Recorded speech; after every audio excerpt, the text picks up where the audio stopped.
L'allergie au pollen est une réaction d'hypersensibilité vis-à-vis des pollens que l'on respire et ça se manifeste essentiellement par des signes au niveau nasal, au niveau oculaire ou bien au niveau bronchique.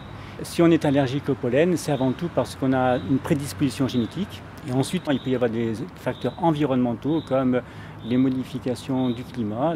Les saisons polliniques sont plus longues maintenant qu'auparavant. Plus il y a de soleil, plus il fait beau et plus il y a de pollen.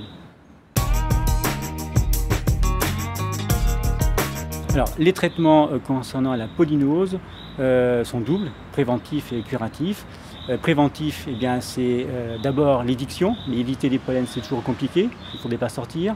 Et préventif, ça peut être aussi une désensibilisation, mais qui est réservée à un certain nombre de patients. Beaucoup de gens ne bénéficieront pas de désensibilisation.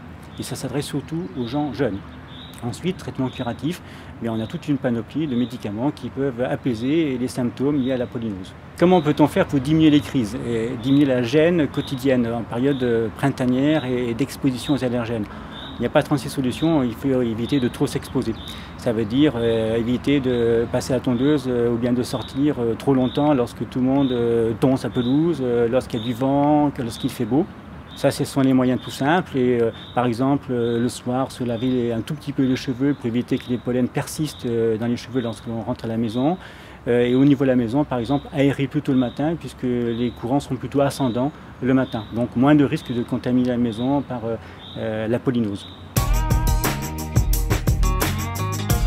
Quand on est allergique au pollen, on a déjà un terrain prédisposant à toute une série d'allergies des protéines. Donc en fait, on peut se sensibiliser à bien d'autres choses. Mais effectivement, les pollens peuvent être croisés avec des aliments d'origine végétale et on observe assez souvent des gens qui ont une sensibilité à des aliments de type fruits ou légumes associés à des pollens.